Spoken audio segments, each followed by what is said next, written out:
Welcome in, everybody, to the CFB Nation All-America podcast. I'm Bill Trocchi, senior editor at sportingnews.com, alongside Bill Bender, our national college football writer at sportingnews.com, and the president of the Football Writers Association of America, and the guy who's in first place in the Sporting News Bracket Challenge with 32 entries in the office. Bill, you're the defending champ. How do you keep knocking these out? You said you forgot to mention men's and women's bracket leader right now. Like, we're going for the total sweep of the Sporting News office. Did not realize that.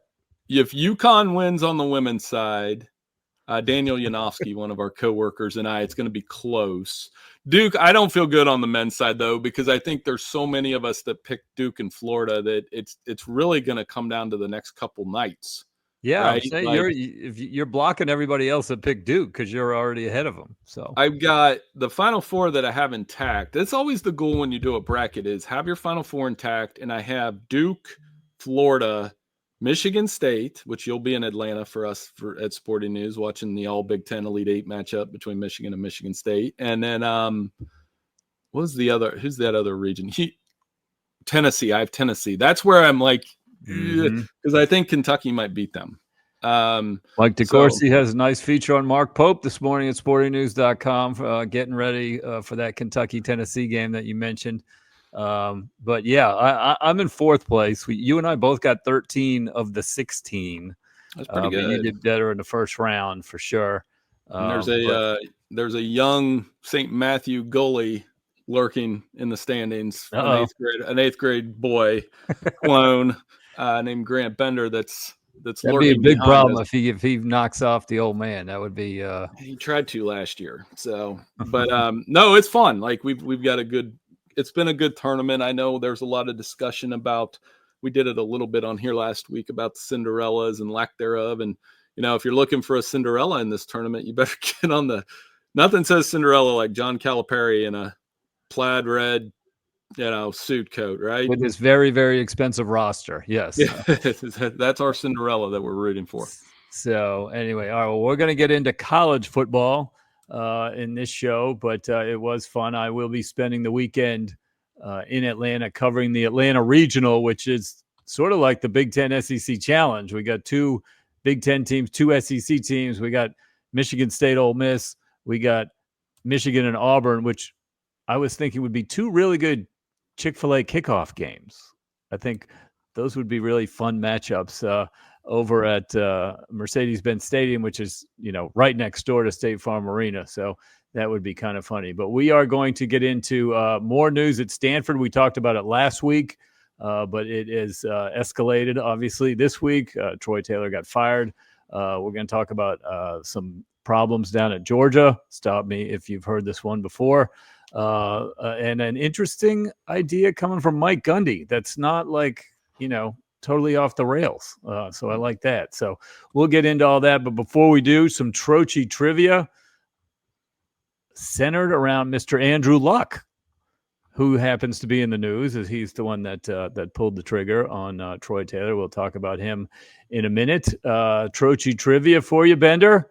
In 2010 and 2011, Andrew Luck finished second in the Heisman Trophy both seasons. Who won the Heisman Trophy those seasons? One of them for sure. So you start thinking about that. See if you can pull that one up. Poor Mr. Andrew Luck was runner-up twice before he went to the NFL. So, all right, so let's get into it. So this is pretty wild. Last week we talked about Stanford's Troy Taylor and how he had been investigated for sort of hostile behavior towards some of the Stanford female staffers in the program. And he got investigated in the summer of 2023. He was hired in 2022, and he had a summer investigation in 2023. There was another one in summer of 2024.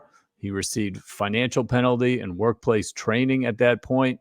But it was all kind of under the radar until last week when ESPN came out with their report on March 19th.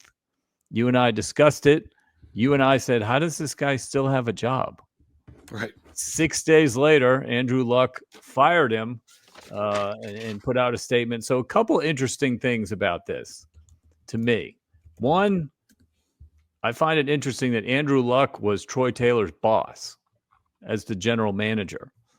Generally speaking, the general manager works for the coach pretty much everywhere. Like Marcus Freeman's general manager at Notre Dame is not Freeman's boss. Freeman is the boss of the general manager. So that's an interesting setup at Stanford, number one. And number two, I mean, he was clearly briefed on it when he was hired 5 months ago. And it just seems like from the outside looking in, they fired him because of the ESPN story. Yeah. I mean, and that happens. We've had this, like, I need to go back and look at each year. We do our coach rankings. We'll be doing those shortly. There's inevitably a scandal every offseason. You can take it back to yes, you called it last week. Yeah, like DJ Durkin in Maryland. Art Briles happened in the summer. I remember that one. Pat Fitzgerald a couple years ago, which was at the time, ESPN story, that was actually a student newspaper story that started that. And then it snowballed from there. Art Briles, there were reports. I know ESPN did a fantastic story on the DJ Durkin scandal in Maryland. Dinich, Rittenberg, they did a great job with that. So inevitably you have these. I think Andrew Luck, it calls into not question, but curiosity factor about the GM rule. Andrew Luck probably didn't think, I'm going to take his role as a GM and I'm firing somebody like an NFL GM less than, 2 months later. Right. So, for Stanford, a chance to press reset on the program. This program should be better than they are. They were very good under Jim Harbaugh. They were steady under David Shaw. They should at least be early tenure David Shaw program. You know about all the Olympic sports. You follow the Olympic sports closer than I do. And this is one of those sport schools that you would think maybe the ACC light doesn't help. Maybe it does. But either way, this school should be better at football than they are. And so that leads to, so Luck mentioned in his statement that he may put an acting coach in charge for 2025. And that kind of brought along the discussion of whether or not, now is a difficult time to hire a coach, et cetera, and or if he wants to go the interim road. I mean, I do not think you want to do that because you've got, 5 months before the season even starts, then the full season, and there's uncertainty. It's going to kill recruiting. It's going to kill the transfer portal. I think you need a guy in place.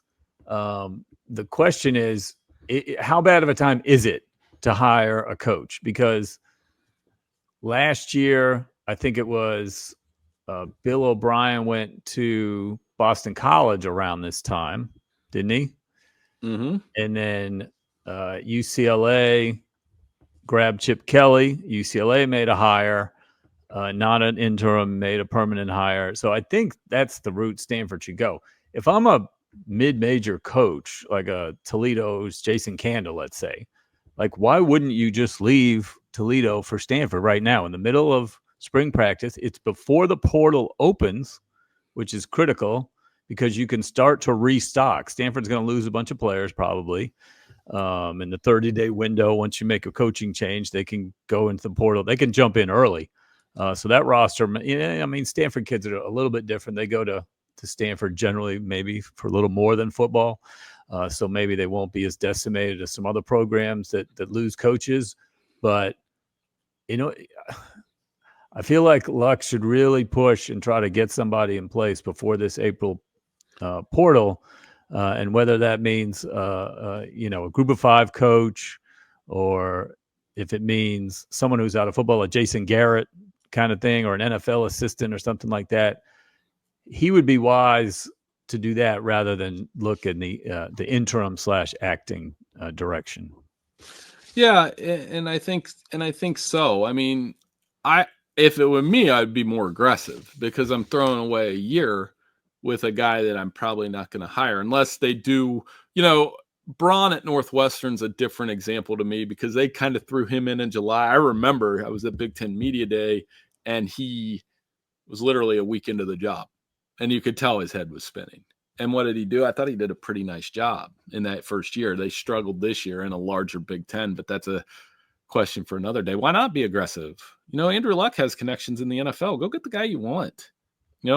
Even better, Stanford over the years, they've had a lot of NFL style coaches. That's one of those kind of like NFL, not a retirement job, but they've had Walsh and they've had Harbaugh and they've had, I'm blanking on the other coach that I'm thinking of, but they've had guys with NFL backgrounds traditionally.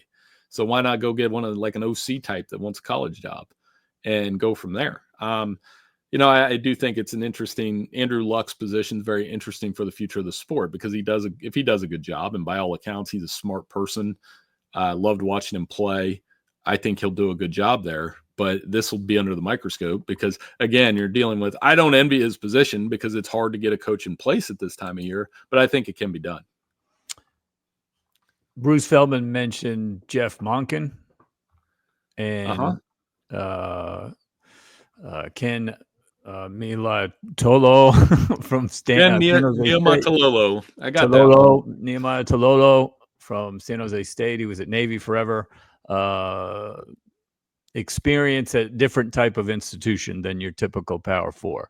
I don't think it's the most attractive job, number one, because they're kind of in the pits. Number two, because they're in the ACC and the travel situation is not good. It's not enviable. So it's going to be a tough rebuild. But guys who are not, I like those two names, especially Monken, I think. And if he left Army, he wouldn't necessarily be leaving Army high and dry because they're not in the transfer portal business. They've got their guys, and they can find a coach at this time, and that wouldn't set Army back necessarily too much. So I don't know. It remains to be seen, but I would expect, or like I said, I would hope that they would go for the permanent coach rather than the interim coach for 2025. That's definitely the best, the route for the program. You got anything else on that, or you want to go to the next? No, let's talk about Georgia and again, and Georgia with what's the latest one, Bill? Go ahead. March 17th, St. Patrick's Day. Georgia offensive lineman Marcus Easley was arrested after wrecking his Dodge Charger into a power distribution box in an apartment complex and causing damage to other cars in Athens on March 19th. 2 days later, Georgia wide receiver Nitro Tuggle was arrested for driving 107 miles an hour in his Dodge Charger with his girlfriend in Athens. Both players have been suspended indefinitely. That was not a recording from 2022 or 2023 or 2024. Right. When are they going to learn, Bill? When are they going to learn? I spent, as we mentioned, lacrosse.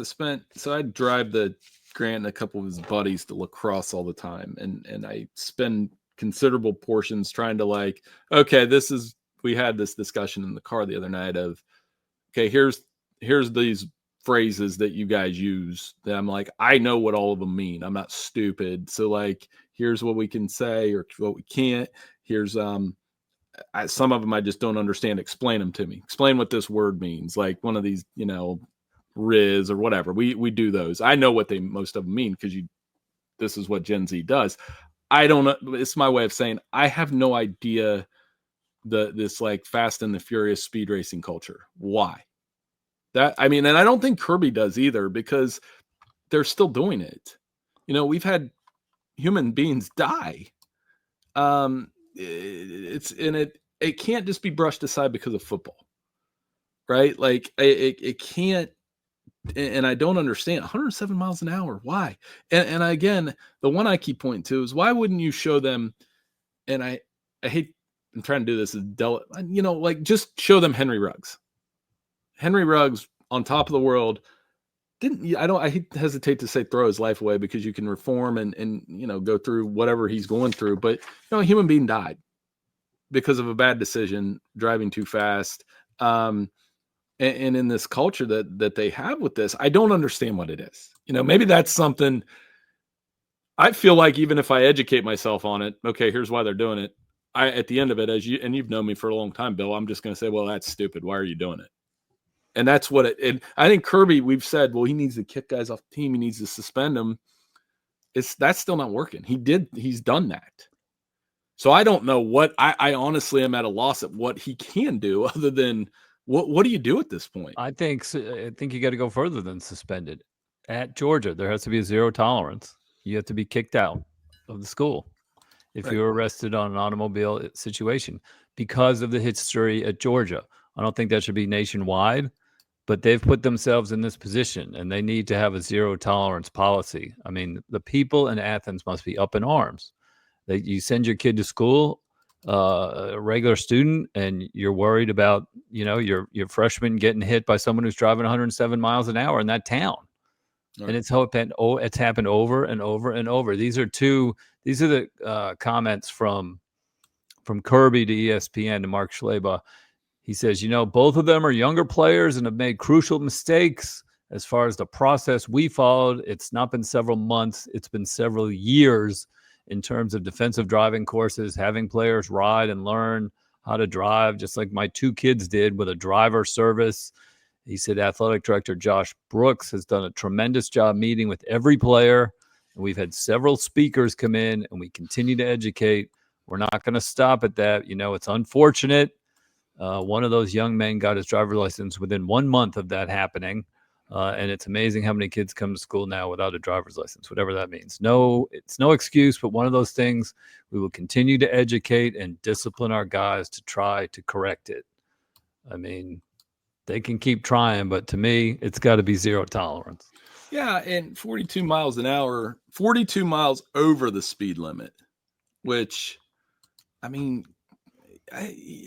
we always do the 18 to 22-year-old thing, right? And again, I'm talking about the kids in the car. Like I tell them, you're young men. This is the time where you start making good decisions because you're going to be, and I have these conversations with my son all the time. You're going to soon, I don't know when, but alcohol, drugs, being just good to people. Those are easy decisions, right? Like you can always be nice to somebody. I always tell them in the car.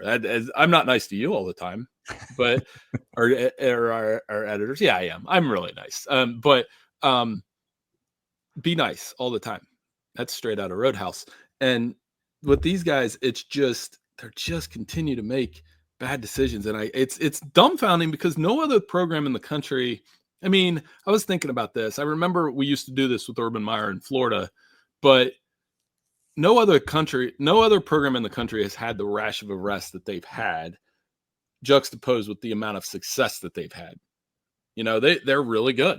They made the quarterfinals last year. Their record speaks for itself, but all the events related too. They're all automobile related. I don't understand that. I don't understand what's going on. Why is that cool? And I've seen a couple of the Fast and the Furious movies. They could have stopped at 2. And been done. I understand. Seen any. I got to admit, I have not seen any. I know street racing has been part of movies since the 60s, but I just never understood the culture. So maybe this is the wrong topic because to me, like I said, I just feel like if I read about it, I'd be like, yeah, people have died doing it, and you're a Division I football player. Knock it off, or we're kicking you out of the school. It seems pretty easy, right? Yeah. So. Anyway, just thought we would touch on that one more time. Hopefully for the last time, we will see. We've done that. We've done that segment a couple times. Too many times. Yes, a couple times. Exactly. So you wanted me to talk about a little Mike Gundy proposal.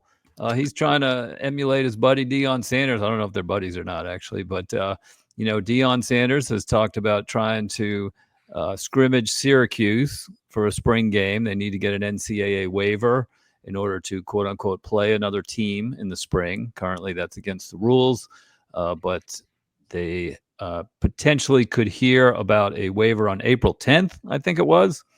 And then Colorado and Syracuse may hook up on April 19th in Boulder for a spring scrimmage type of thing. I think Syracuse wants to go a couple days early and practice with them like the NFL teams do in the exhibition season, then have some sort of controlled game on April 19th, which would be fun. I think I've called for this a little bit, and I think it would be fun to have scrimmages, either against 1AA, FCS, whatever.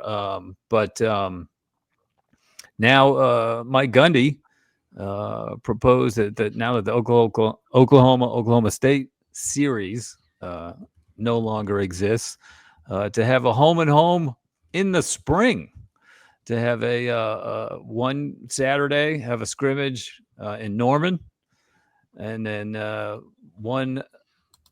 next Saturday have a scrimmage at Stillwater.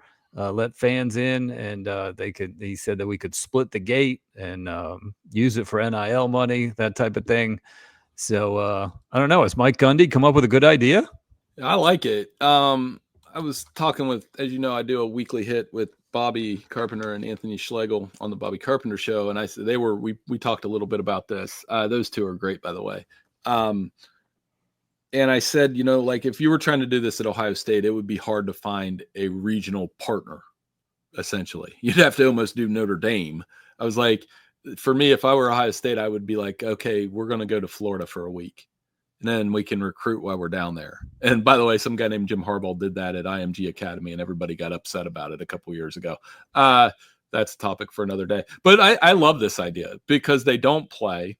I think they could potentially have Ohio State and Florida State get together for 3 days, and then just do joint practices for 2 days, and then do a scrimmage. And then in this case, like Oklahoma State, it'd be even easier. People still talk about Bedlam. You, instead of making it a spiteful thing where they're not playing, you could come up. Coach Gundy's onto something, because you could turn it into, okay, we're going to do 2 days of joint practices, then do a spring game of sorts. And, it's $20. Half of it goes to cancer research. Just slam dunk idea. And you would feel like 1 year we're going to do it in Stillwater. 1 year we're going to do it in Norman. Yeah, it sucks we don't play every year, but what happens if two rivals get together? Will they take it too seriously for a spring game? Will they not want to lose to the rival? Right. Well, I mean, it kind of reminds me of the NFL when the Jets and Giants do it. And you bring up an interesting point, because every year inevitably at some of these NFL joint practices, you see a fight. What was it last year? Aaron Donald got in a fight with the entire Cincinnati Bengals roster, I think. Or when he was playing, it might have been 2 years ago. I think he got in a fight with the entire offensive line, which Aaron Donald might actually win that fight. So yeah, you run the risk of that a little bit, but I do think because when I was talking to Schlegs and Carpenter, they were like, well, we were like, well, you can't really bring Akron down. It doesn't benefit. It maybe benefits you. You could say it, but it's not the look to me that you would want. I would want to see Ohio State's second stringers are better than Akron's first stringers. Right. I want to see Ohio State versus Florida State or Syracuse, Colorado, same zip code teams, right?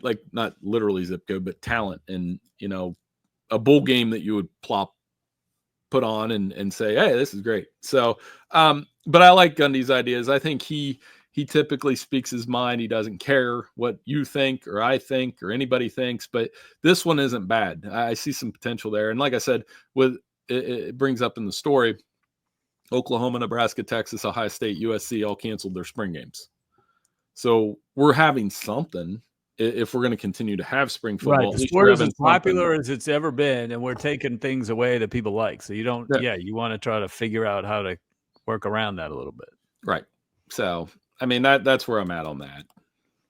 All right. Well, one more thing before we get out of here, I wanted to touch on a couple of people that I know you've crossed paths with Dennis Dodd of CBS Sports several times over his 27-year career at cbssports.com. He is retiring after the Final Four.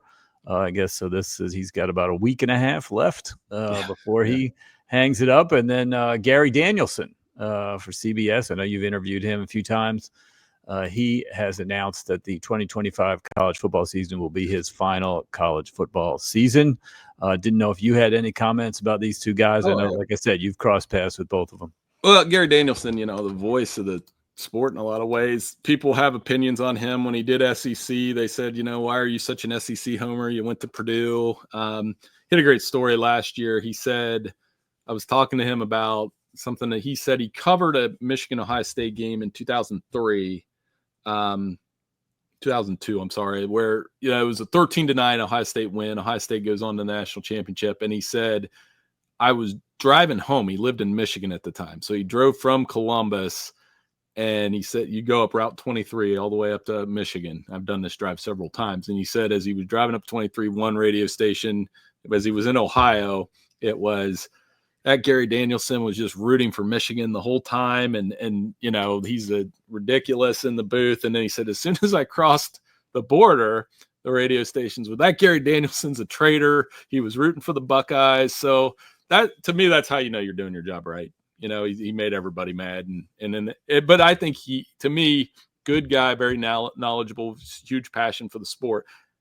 Dennis, a little bit of a tougher one because, he's one of the my role models in this business. He's been doing it for so long. He's a fantastic writer, well-sourced. I always tell the story. So one of my first games at Sporting News, this is 15 years ago or something, I went to a North Carolina, South Carolina game, and Dennis is sitting next to me. I was afraid to talk to him because I was like, he's the best. He's the standard to me. Him and Ivan and those guys that did it for so long, they're the standard of college football, right? And Ivan retired. He's on the committee now, which is awesome. But I just remember being terrified to say hi to him. I'm 30. And then, at the championship game last year, not this year, because I'm sitting next to you and Brett McMurphy, but when I was sitting next to Dennis, the Georgia TCU year stands out because we were literally just talking the entire game. Terrible game, but we were. You enjoyed the conversation. Oh, the conversation with Dennis the whole game, and I was like, "Are you done writing yet?" And am I done writing yet? And but I always said the one thing when you observe other people, Dennis is not only well connected and knows everybody in the sport, but when you go to media days, he was in the scrum. You would see him working. When you're in the press box, you see him working. On the field, off the field, always working, always hustling, in great shape. He was in the gym. I remember I walked by the gym once and I'm like, he's working out. It's 6:15. What are we doing here? I was like, Dennis, I'm barely up. But just you got 20 years on you too, Bill, or 15 or something like that. I don't know. I'm like, I'm not in the gym. I'm looking for the nearest cup of coffee, man. That's just his work ethic, and he's friendly, and yeah, I'm gonna miss him, dude. But he's another past FWA president. I know he'll still go to those and be a part of it. But the one thing that struck me is he's like, you know what? I'm gonna watch a game and not worry about writing about it, because that's something we all do as sports writers. Where even when you tell me or our boss Elliot tells me you gotta relax. I'll watch a basketball game tonight and still think I might write about that. He's going to have to turn that mechanism off. And I've heard from sports writers that retire, that's really hard to do. But that also shows how his attention to detail. Like I said, I'm going to miss him in the press box, but if anybody deserves retirement, it's him. I heard him on a podcast this week, said the proudest thing he is able to say he thinks of his career is that he's been at the same place for 27 years, a national outlet. Yep, that's what he said when he said he was most proud of that. And then he told me the story. He said, I've been locked in 3 press boxes because I was in. Maybe that's I write too slow, but he was telling me he literally, this is what a sports writer's life is. He got locked into Hard Rock Stadium when Oklahoma beat Florida State. I think that was the game he said it was. It was the second BCS championship game. And he's walking around the stadium gates trying to find a place to get out. A cop pulls up and actually helped him get out, helped him climb the fence essentially. And then he goes, I couldn't find my car. So he was like, what does this cop think that I'm doing? And he said, long story short, Billy, I got to my hotel room at 5 a.m. and the presser was at 8. And you can bet your ass he was at the press conference because that's who he is. And that's awesome. And I love that, I never take the opportunities you give me at Sporting News for granted, because you just see that. Dennis, I think he said, I've covered all but 2 of the national title games since the BCS championship game. So when you have a question about the history of the sport, I don't think you'd get too many Trocchi trivias by by him. Maybe we can have him. I'll text him, see if he wants to come on our podcast before he retires. I'm not going to make him do it 2 days after. That would be great. So yeah, those are great stories.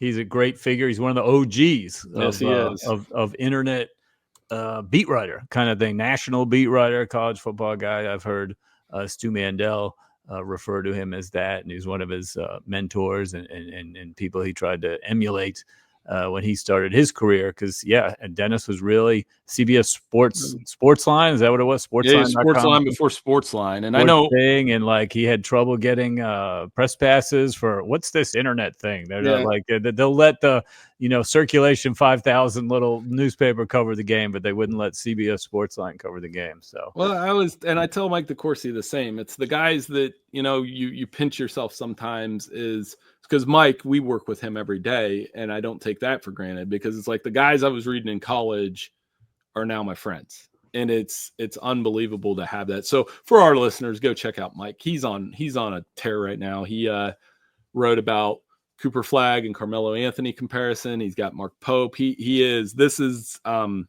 say it all the time to everybody that I can is that Mike is the best college basketball writer in the country. And you're doing yourself a disservice if you're not reading him this month. He hit an absolute home run on the Carmelo look back, and whether or not Cooper can pull a Carmelo in the next 10 days. So well, that brings everything. You just brought it all full circle because if he does, I'll win the Sporting News bracket.